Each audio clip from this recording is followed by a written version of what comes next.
afternoon. Like, hey guys, welcome to my YouTube channel. This is Sharon speaking. I am back with another interesting video just for you.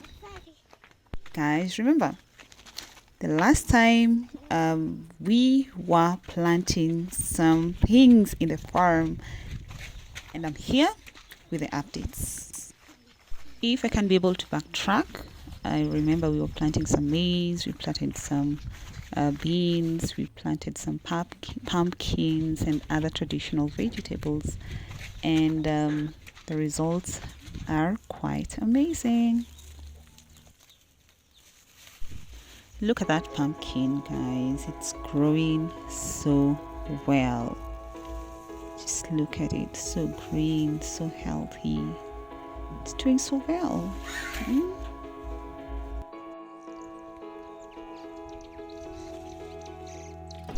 Here's yet another one, picking up pace.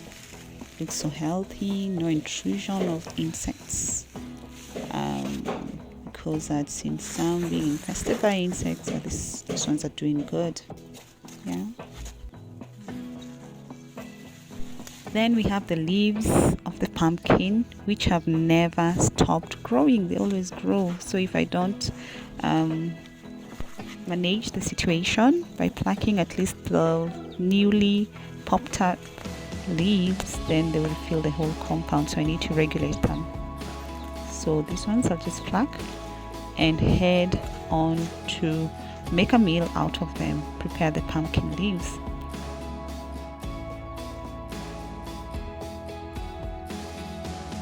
Since the pumpkins have spikes on them, it's good to always pluck the very young ones, the ones that are sprouting out, and they're very soft. When you touch, it's very soft. So in as much as I'm trying to get the leaves as much as I can, I also don't want to interfere with the growth process of the pumpkins. So I'll regulate on the intensity of how much I'm plucking the young leaves, make sure that I still maintain my pumpkins.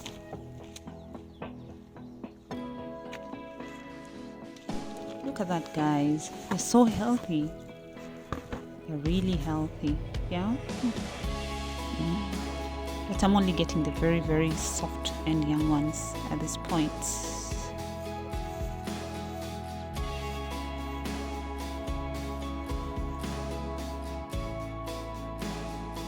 The pumpkin is a crawling plant, and if you're not careful, it will crawl and grow its leaves all over the compound. So you need to regulate it if you don't intend to have the leaves spreading all through your compound. They will crawl and climb on trees and walls around. Yes, they always try to find new space around. Be it on the fence, be it on the floor, be it on the ground, you name it. It will find new space, and that's an opportunity to keep growing and spreading its leaves around. So I think this is enough for today. This is quite a lot and enough for yields. Look at that. They just never stop growing. They will keep growing. When you pluck, new ones will keep sprouting out.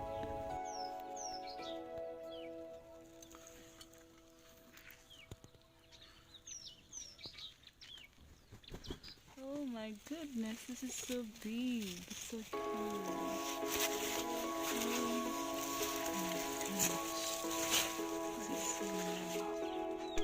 So others are also hiding underneath the thick forest the pumpkins have been creating.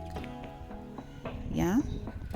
So when you look at the pumpkins from afar, this is what you see, but deep inside is a very thick forest and a web created by the pumpkin stalks.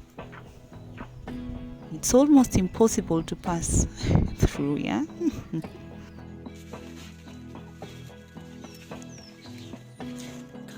let me show you something.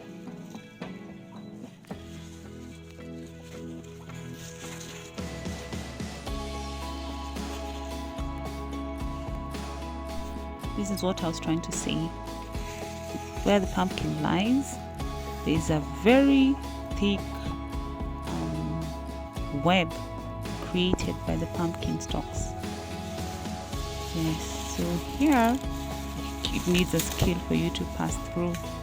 It's almost impossible to pass through, so it's protected on the inside, and the leaves get all the sun on the outside to make a beautiful, healthy pumpkin for you.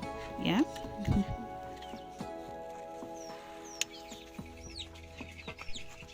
I'm also out here checking out on my newly hatched chicks.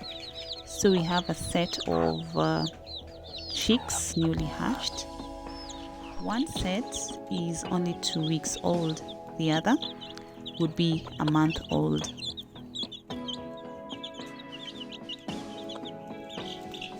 These ones here are grown. These ones are almost a month. They are doing well and are quite independent, so we've separated them so that they can be feeding separately without competition from the larger flock.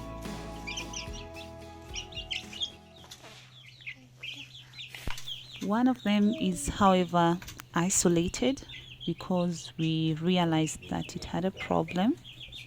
It was sitting on its knees and it's like the bones are weak, and it was having trouble or having difficulty moving. Yeah, so this one had to be isolated so that we can be able to investigate it and find out what the problem could have been or what the problem is.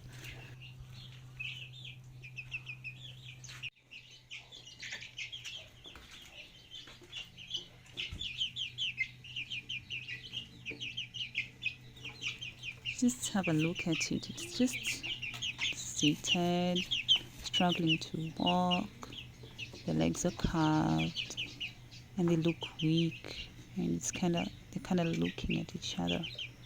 So it had to be separated first of all because it was feeling harassed by the other chicks.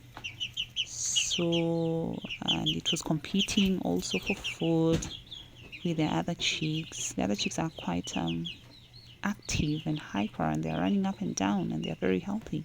So you can imagine in terms of feeding, this one was literally being harassed, so it had to be separated, and we were observing it over a period of time to see how it would recover. And we've also bought some calcium, and the food is also rich in calcium, which is good for healthy bones, and we hope this will recover soon.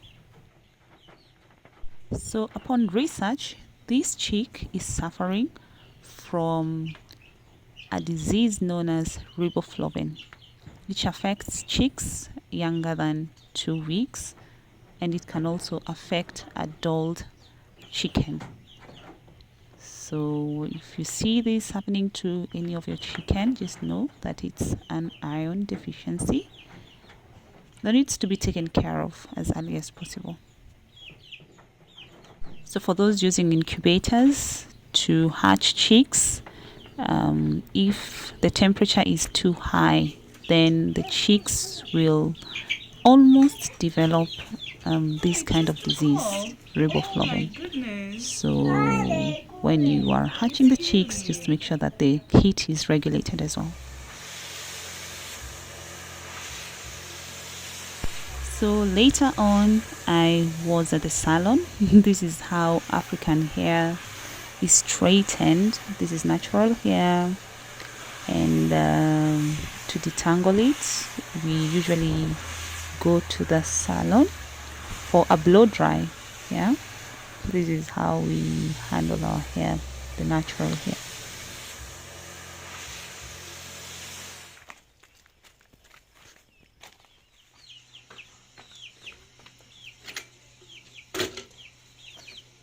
This in Africa is called a jiko. It's just like a cooking stove, but it uses charcoal, and we usually use it to cook here in Africa. It's from way back. It's an old stove, yeah.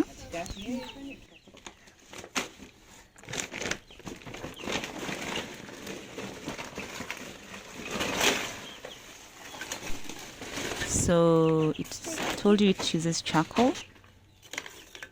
I will show you how it works.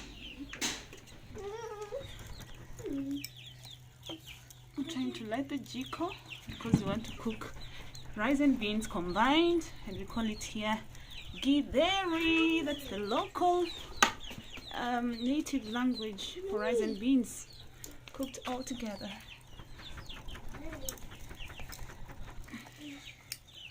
So what we'll use, these are 2 sufurias. So that is how it puts. Yes, and we use those lids like this.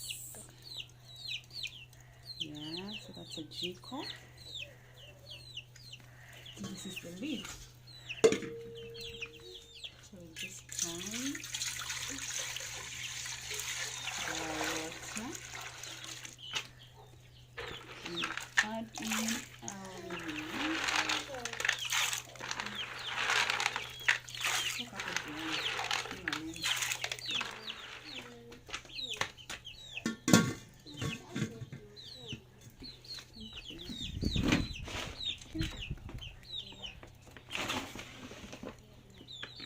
This is a jiko.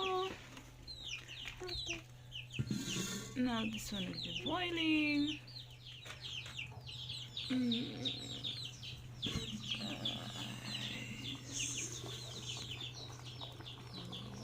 It's boiling.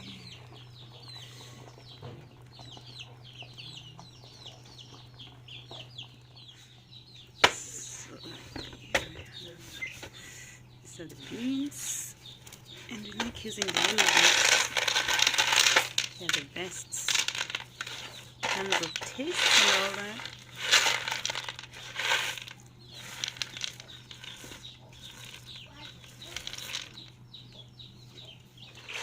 So we washed our beans, we sorted our beans, we washed them clean. Now, you also need to be careful. You might get burned. So we'll mix.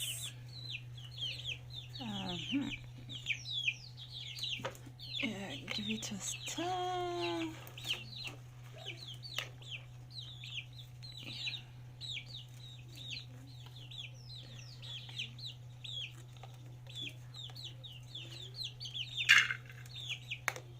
So remove this one's.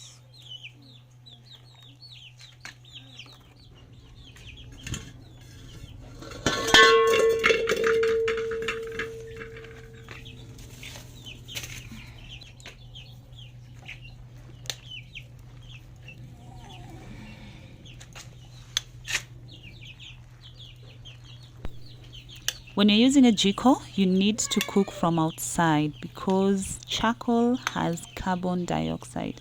Carbon dioxide needs a place of ventilation. Without ventilation, carbon dioxide is very, very dangerous. It's extremely dangerous. So that's why when you're using a jiko, you need to cook from outside. Don't cook while inside the house. It's very dangerous. Right, guys? It's good to take caution.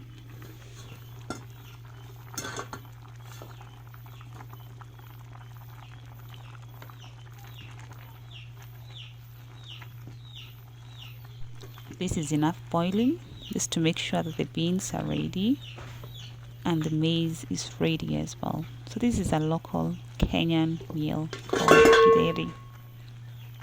Yeah, it's a very nice meal, by the way.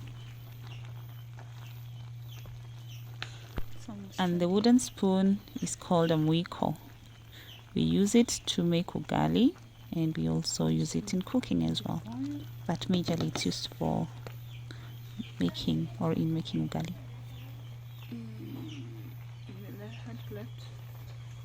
The door of the jiko open for ventilation purposes. So this will continue to cook for a while.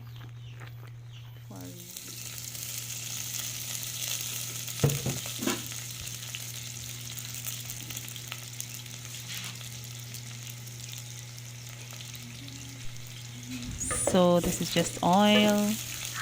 I'll be putting some onions and garlic as well, all together. Then we'll put some tomatoes and also add in our potatoes, carrots, and githeri as well.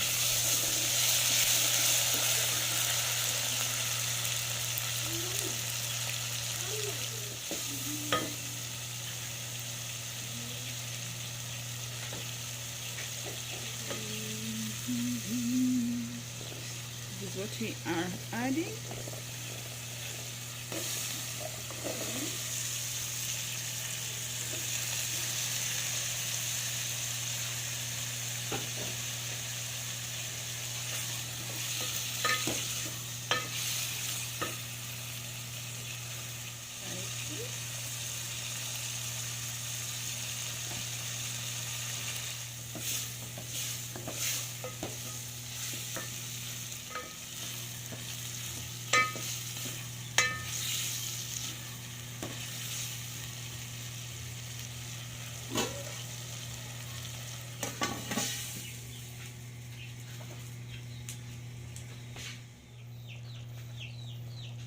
Our githeri is ready.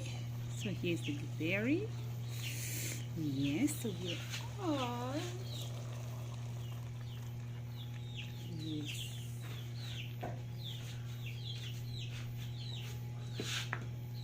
Yes. We cover it.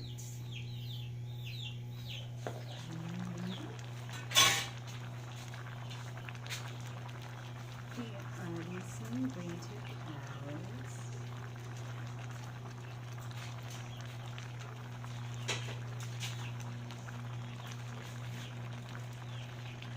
Cover it and let it cook.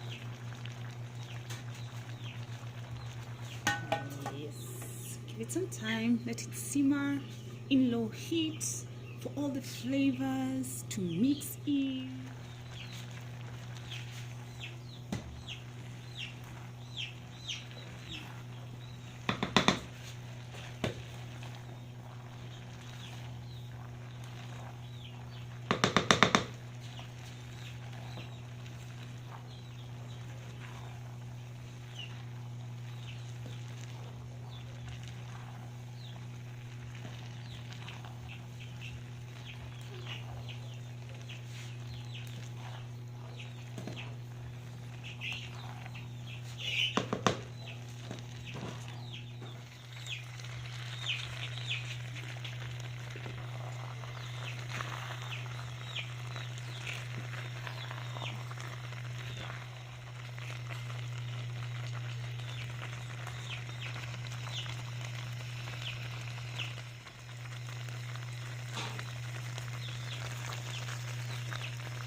So here's our githeri and it's ready to serve. Look at that, guys. Look at that. This is Kenya's, or this is one of Kenya's staple foods as well.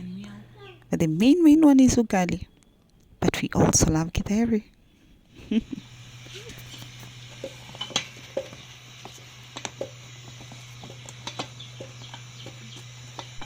For those wondering what ugali is, this is it, guys. Just sifted maize.